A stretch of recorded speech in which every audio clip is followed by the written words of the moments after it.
বন্ধুরা, আজকে আমি আপনাদের সাথে দারুণ একটা মিষ্টি রেসিপি শেয়ার করব। দেখে নিশ্চয়ই চিনতে পেরেছেন কিসের কথা বলছি।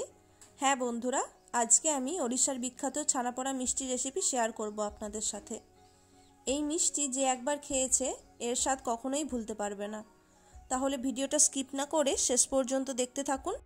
আমি এখানে 2 লিটার মহিষের দুধ নিয়েছি। আপনারা চাইলে গরুর দুধেরও মিষ্টিটা বানাতে পারেন, তবে মহিষের দুধে যেহেতু ফ্যাট বেশি থাকে তাই ছানার পরিমাণটাও একটু বেশি হয়। এবার গ্যাসের ফ্লেমটা বাড়িয়ে দিয়ে দুধটা ফুটতে শুরু করা পর্যন্ত একটা হাতা দিয়ে নাড়াচাড়া করতে থাকবো। কিছুক্ষণ জাল করে নেওয়ার পর দেখুন দুধটা ফুটতে শুরু করে দিয়েছে। এবার গ্যাসের ফ্লেমটা বন্ধ করে দেব। গ্যাসের ফ্লেম বন্ধ করে দিয়ে আমি এখানে লেবুর রস দিয়ে দেব। ছানা কাটানোর সময় গ্যাসের ফ্লেম বন্ধ রাখলে কিন্তু ছানাটা একদমই হার্ড হবে না।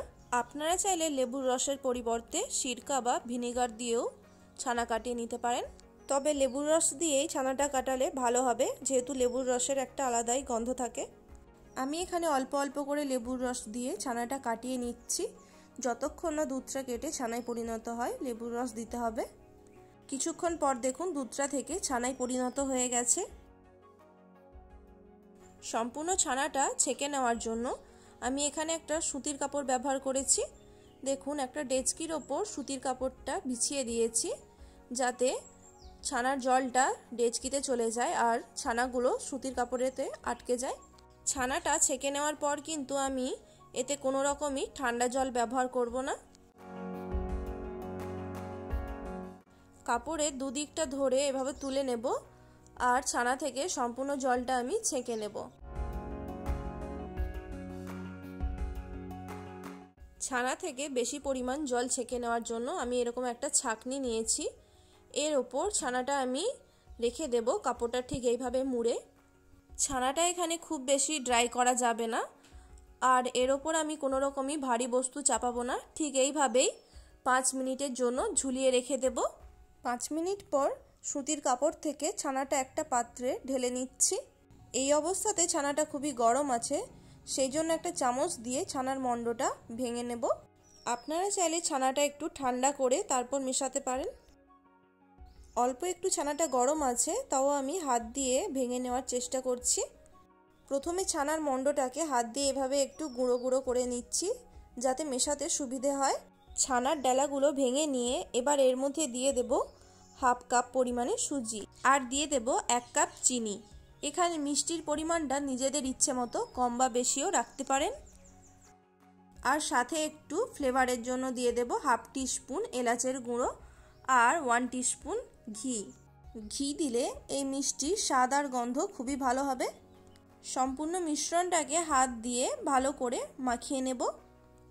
আর বন্ধুরা, আপনাদের কাছে একটা রিকোয়েস্ট, আমার চ্যানেলটিকে যদি এখনও না সাবস্ক্রাইব করে থাকেন তাহলে চ্যানেলটি প্লিজ সাবস্ক্রাইব করে পাশে থাকা বেল আইকনটি অবশ্যই প্রেস করে দেবেন।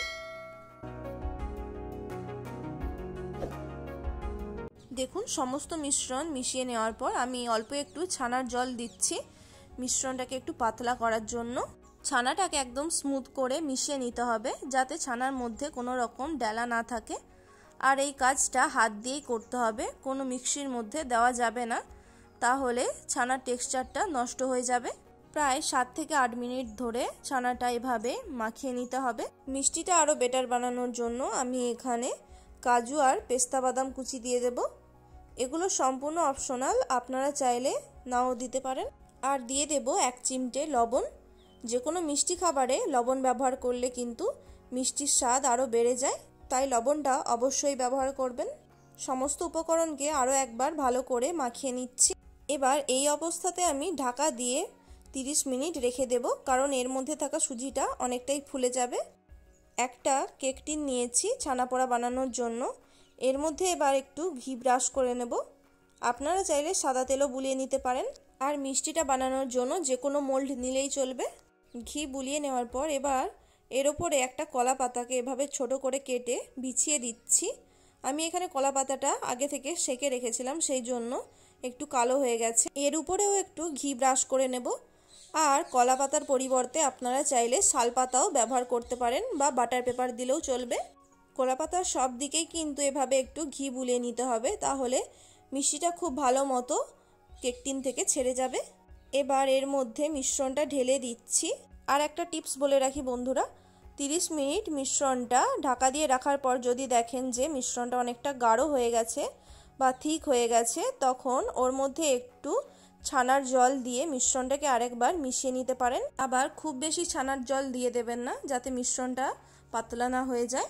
সমস্ত মিশ্রণটা মোল্ডের মধ্যে দিয়ে দিয়েছি আর এভাবে একটু সব দিকটা সমান করে দিচ্ছি আর একটু ট্যাপ করেও দিচ্ছি।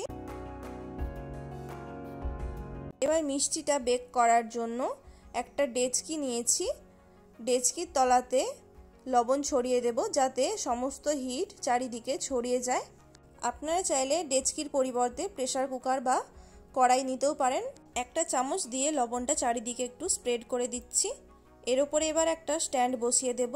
এবার ঢাকা দিয়ে ডেচকিটা প্রিহিট করে নেব 5 মিনিটের মতো। 5 মিনিট পর ঢাকা খুলে নিচ্ছি। এর ওপর এবার কেক টিনটা বসিয়ে দিচ্ছি আর গ্যাসের ফ্লেমটা লো টু মিডিয়ামে করে নেব, যেহেতু আমি ডেচকিটা বড় বার্নারে বসিয়েছি। এবার গ্যাসের ফ্লেমটা লো টু মিডিয়ামে রেখেই 45 থেকে 55 মিনিট মিষ্টিটা বেক হতে দিতে হবে। প্রায় 1 ঘন্টা আমার মিষ্টিটা বেক হতে টাইম লেগেছে। মাঝে আমি একবার টুথপিক দিয়ে চেক করেছিলাম। ওপরের দিকটাতেও দেখতে পাচ্ছেন কত সুন্দর কালার হয়েছে। আর মিষ্টিটা বেক হয়ে যাওয়ার পর আমি 1 ঘন্টার মতো ঠান্ডা হতে দিয়েছিলাম। ঠান্ডা হয়ে যাওয়ার পর মিষ্টিটা আমি ডিমোল্ড করে নিচ্ছি।